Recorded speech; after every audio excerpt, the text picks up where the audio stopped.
porque nos acompaña Carmen Sáenz Chacón. Ella es psicóloga clínica experta precisamente en personas superdotadas y en altas capacidades. ¿Tiene un componente genético, como decían? Sí, efectivamente. De hecho, nosotros en la consulta al mundo superdotado viene un hermano, después viene otro hermano, después hacemos las pruebas a los padres y además siempre hay antecedentes en la familia. Siempre hay un tío, un abuelo que era muy inteligente, que a lo mejor no está evaluado, pero sí que efectivamente que es muy inteligente. Nosotros estamos convencidos de que es más del 70% el componente genético, porque es muy habitual que esto vaya por familias. Imagino que en una familia superdotada, en este caso, el entorno, esa red familiar es importantísima, ¿no? Es para que los pequeños tengan esa tranquilidad, ¿no? Claro, es importantísimo porque lo que más preocupa quizás a un superdotado es tener gente con la que hablar, con la que compartir intereses, con la que poder tener temas de alguna forma que compartir, ¿no? Y entonces si en la familia hay un entorno en el cual se sienta cómodo, ¿vale?, que pueda compartir, pues es mucho mejor para el niño. Esto suele ocurrir. El problema que tiene normalmente, como decía la madre, es la falta de identificación. O sea, los mayores problemas son cuando no son identificados en el colegio, y entonces son niños que pueden fracasar, que incluso son niños que presentan problemas de depresión, problemas de ansiedad, e incluso son niños que efectivamente tienen fracaso escolar, como han dicho. ¿Qué características personales suelen tener, Ana? Hombre, la verdad es que hay muchos niños superdotados y cada uno puede tener un perfil, cada niño es único, ¿no? Pero sí que es verdad que tienen en común que todos tienen alta capacidad, es decir, tienen un cociente intelectual elevado. Pero si ya nos vamos a el territorio personal, pues podemos decir que en general suelen ser muy sensibles en el sentido de, bueno, pues que las injusticias, les llegan muy dentro, ¿no? Y bueno, pues son gente con una sensibilidad a flor de piel, que eso es muy bueno. Hay otra cosa muy particular y que generalmente se suele dar en estos niños, y lo han dicho en el vídeo, y es que se aburren. Y se aburren, pero no solo en casa, sino en el cole, y parecen distraídos, porque claro, ellos a la primera lo entienden, entonces luego, bueno, pues se despistan con una mosca y parece que, bueno, pues que no están prestando atención y todo lo contrario, es que se están aburriendo. Más cosas, son tímidos, hay veces que les cuesta relacionarse porque hay veces que el resto de los niños, si no les entienden bien, les toman como, bueno, pues como bichos raros, ¿no? ¿Qué cosas más raras están diciendo? Porque generalmente se entienden mejor con personas de más edad. Y he dejado esta aposta, la última, porque si esto no se diagnostica a tiempo y no se les trata correctamente, pues al final pueden conseguir que sean emocionalmente inestables. Evidentemente no se dará en todos los niños, pero hay una alta probabilidad que si no se diagnostica, pues pueda ocurrir esto, ¿verdad? De hecho, como digo nosotros, en el mundo de los superdotados nos llegan continuamente niños desde 6 años, ¿vale? Incluso a veces más pequeños, con problemas de ansiedad, con problemas de depresión, con 6 años y con menos incluso, problemas de ansiedad, problemas de depresión, y ya en la adolescencia hay muchísimo fracaso escolar. Porque como se aburren durante toda la primaria, no estudian, no aprenden a estudiar, y entonces cuando llegan a eso empiezan a suspender. Y a veces cuando los padres o los profesores no saben qué ocurre, incluso estos niños pueden terminar en educación especial.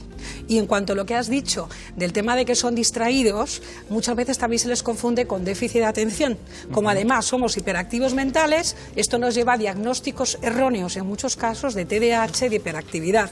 Entonces, francamente es algo que hay que investigar mucho más, que hay que profundizar mucho más, porque tenemos muchos niños superdotados medicados erróneamente para el TDAH, y la verdad es que es una pena que no tengan otro tipo de apoyo. Y qué importante el detectarlo pronto, ¿no? Como decíamos antes, para evitar luego problemas que se vayan instaurando. Nosotros vemos niños desde los 3 años, y la verdad es que en cuanto lo detectas, muchísimo mejor, porque si esperamos a los 8 o 9 años a que aparezcan los problemas, a veces ya estamos un poco tarde para reaccionar. Entonces eso es fundamental. Nosotros pedimos a las administraciones educativas y a los profesores sobre todo que se formen. De hecho, nosotros formamos a profesores de toda España para que aprendan a identificar a este tipo de niños, para que puedan de alguna forma sacarlos y empezar a darles la educación especial que necesitan. Es fundamental. O sea, que hablamos de educación especial tanto si tienen exceso de inteligencia, por decirlo de alguna manera, igual que hablamos cuando hay un cierto retraso mental. La cosa es detectarlo, como dice Carmen, y saber que tiene unas capacidades especiales. Yo también creo que la genética influye. En el caso de mi mujer lo tengo muy claro, es muy lista, se casó conmigo, pero también la educación, también el ambiente en casa, porque evidentemente los niños, si ven que los padres leen, ellos leen, y eso se adquiere también, eso es adquirido. O sea, que es muy importante el entorno familiar, y que si uno ha detectado unas capacidades especiales, que puede ser a la lectura, que puede ser al deporte, que puede ser, pues eso, a memorizar o a la historia, esas capacidades pueden potenciarlas, eso es muy importante. Exactamente, es fundamental, como en cualquier otra área, si tenemos un gran deportista, pero si no se entrena, efectivamente va a ser muy complicado que gane las Olimpiadas. Entonces, si tu hijo es muy inteligente, es necesario que le demos la educación especial, que además está por ley, o sea, la ley dice que los niños con altas capacidades necesitan educación especial, eso es algo que no debemos olvidar. Además, es una obligación de los centros escolares detectar a estos niños y darles educación especial, no lo olvidemos. Claro, pero estimáis, en vuestra página lo he leído, que hay más de 150.000 niños superdotados que no están recibiendo esa educación especial que necesitarían, y eso puede hacer que hasta el 50% de ellos lleguen a fracaso escolar. Entonces hay otra cara, es decir, ser superdotado, yo creo que es una ventaja, pero si no son tratados correctamente se puede llegar a frustración. Y mira lo que pueden llegar a conseguir, o podemos llegar a conseguir si no los tratamos adecuadamente. Son niños que suelen sufrir más acoso escolar, porque por lo que decía antes, es decir, son niños que los otros niños no les entienden cómo dicen o hacen cosas, y entonces son como el bicho raro. Pero es que también tienen más suspensos, porque, por lo que decía, hasta el 50% de ellos pueden tener un fracaso escolar y suspender, porque, bueno, antes lo comentaba Carmen, si desde pequeños no aprenden a estudiar, cuando llegan a cursos superiores, pues empiezan a fracasar y eso les hacen entrar pues, en un círculo que tienen cada vez más frustración. Suelen tener baja autoestima, porque claro, si nadie les entiende, pues yo creo que a todos nos iría minando, y pueden tener más tendencia a la depresión. Realmente a mí es algo que me preocupa, ¿verdad, Luis? Porque, hombre, Lines, yo cuando veo, pues eso, los chavales, los niños en desarrollo, veo su cerebro, o sea, examinas el cerebro, ¿verdad? ¿Qué estará pasando por el cerebro de las personas, de cada uno de los niños, ¿no? Y ves, por ejemplo, pues el caso de famosos listos o que han despuntado, por ejemplo, Mozart. Mozart a lo mejor no era muy inteligente, pero fíjate, con 8 años compuso su primera sinfonía. Tenía habilidades especiales para la música. Entonces no se hacía antes de inteligencia, no sabemos qué cociente intelectual tendría. Y sin embargo, su vida tampoco fue especialmente feliz. Por eso que comentaba Ana, que a veces sucede que una persona es muy lista, pero es muy inadaptada. Y eso es muy importante detectarlo, porque yo siempre he dicho, si usted tiene altas capacidades, niño, si tú tienes altas capacidades, por lo menos destina parte de esas capacidades al desarrollo emocional, a integrarte con otras personas, a ser sociable. De hecho, nosotros en el mundo superdotado lo que trabajamos justamente con niños, con jóvenes y con adultos es la autoestima, trabajamos motivación, porque normalmente están muy desmotivados, muy despistados, y trabajamos muchísimo también la gestión de las relaciones personales y la resistencia a la frustración. Esos suelen ser factores muy importantes a tener en cuenta, porque es normalmente donde suelen tener ese tipo de problemas.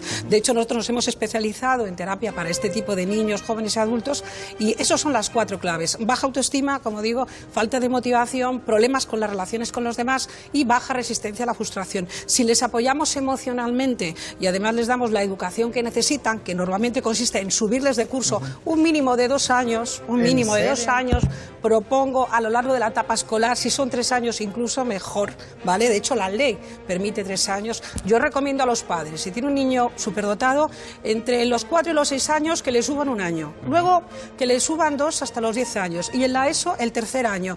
Es magnífico, porque realmente un niño con 10 años superdotado tiene un CI que le permite tener un nivel intelectual de 13 años. Entonces estamos adaptados. Bueno, pues estamos hablando de estas capacidades de inteligencia. Estaba yo leyendo el libro de Carmen, esa maldición de la inteligencia, que dice cómo lograr que ser un superdotado sea una ventaja y no un problema. Si alguien nos está viendo, ¿dónde acudir?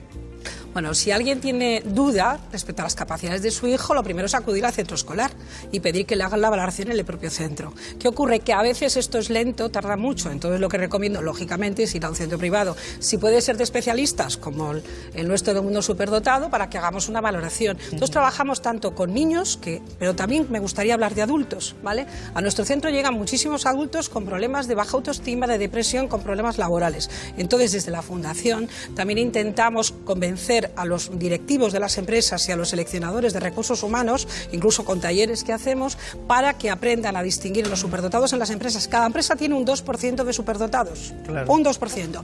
Que aprenda a distinguirlos, aprendan a valorarlos, aprendan a formarlos. Y si me permites una noticia respecto a mi libro. ¿Qué le pasa al libro? Acabamos de vender los derechos a China, con lo cual nos van a vender, nos van a leer 1.800 millones. Te vas a hinchar, Carmen, a vender.